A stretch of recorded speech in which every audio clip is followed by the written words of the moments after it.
This Week with Bob Mueller on This News week. 2. Today we are unveiling the Tennessee Education Freedom Scholarship Act. Governor Lee announces a plan to take the school voucher program statewide. Vouchers are a scam. They steal public tax dollars from our neighborhood schools and give them to wealthy families, create a coupon system for their private school tuition. So let's call it what it is. As Senator Lamar said, this is a scam. Democrats are less than excited about the announcement.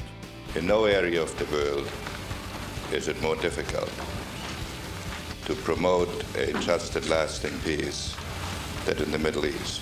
Former Secretary of State Henry Kissinger dead at 100. That's the first thing you don't think about when you drop your kids off to school, that you have a stranger walking around with a gun, let alone a rifle. In Memphis, a man walking the streets armed with an assault rifle, and it's perfectly legal in Tennessee.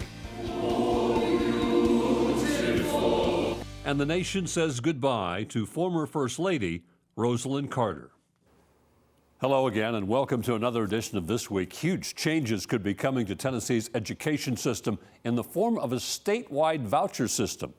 All of the video from the January 6th insurrection is released by the new House Speaker, fulfilling a promise made to the right wing of the party. The nation remembers former First Lady Rosalynn Carter, but we begin with the death of former Secretary of State Henry Kissinger at the age of 100. Henry Kissinger will be remembered as one of the most powerful secretaries of state in U.S. history. There is no country in the world where it is conceivable that a man of my origins could be standing here next to the President of the United States. At President Richard Nixon's side, he steered American foreign policy through many momentous turns. As the Vietnam War raged, Kissinger advocated for the controversial bombing of the North. At the same time, he secretly negotiated with Hanoi and shared a Nobel Peace Prize after a ceasefire was signed. When Arab states attacked Israel in 1973, Kissinger made shuttle diplomacy famous as he bustled among the warring parties to broker a peace pact. In no area of the world is it more difficult to promote a just and lasting peace than in the Middle East. Kissinger also pioneered the START nuclear arms treaties as part of détente with the Soviet Union. His most spectacular foreign policy coup was secretly engineering President Nixon's trip to China in 1972. The two men stunned the world when Nixon, the arch-Cold Warrior, extended diplomatic recognition to the communist government of Mao Zedong.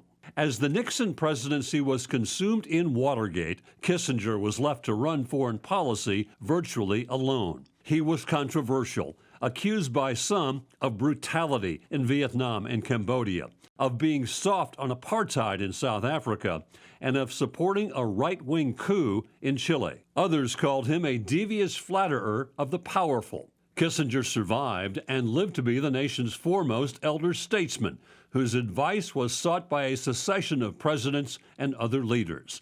The immigrant had become the ultimate insider. Almost 3 years after the storming of the U.S. Capitol building, and now all the video from that day is being made public. The horrific images of the January 6th Capitol insurrection have been seared into the minds of many Americans. Rioters beating cops, breaking windows, and using American flags as weapons. But soon, the public will see more of what happened that day. New House Speaker Mike Johnson taking the unprecedented step of releasing all 44,000 hours of security footage from the riot. The Louisiana Republican says he's fulfilling a promise he made to his most conservative members. Former President Donald Trump cheering the decision on social media.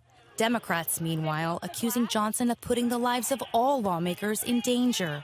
It's truly a security risk, what they're doing. It's like giving a diagram to future insurrectionists and terrorists and anybody who wants to invade our body. U.S. Capitol Police leaders have warned that widespread access to the footage could serve as a roadmap for extremists plotting a future breach of the Capitol, particularly by disclosing the building's underground passages and hideaways. But former Capitol Police Chief Stephen Sund, who resigned after January 6th, telling ABC News he's 100% supportive of releasing more footage.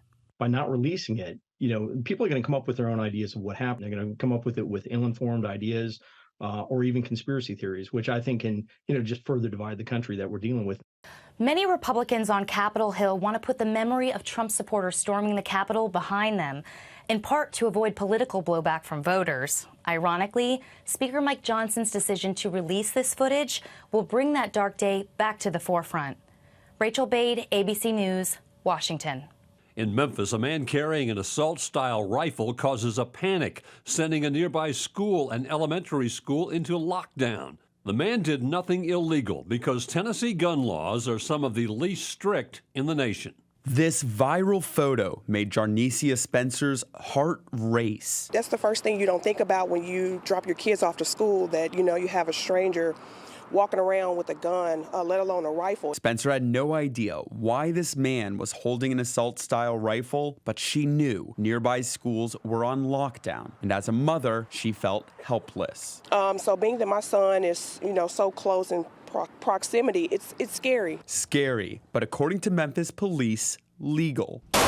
In fact, psychiatrist and firearms researcher Jonathan Metzl says images like this in Tennessee were inevitable. We are in a situation where somebody can walk down the street holding up an AR-15, and until they kill somebody, they're not doing anything wrong. Dr. Metzl says gun laws in Tennessee have loosened over the past decade. 10, 15, 20 years ago, we had pretty reasonable laws on the books here that allowed for people's Second Amendment rights, but also promoted safety.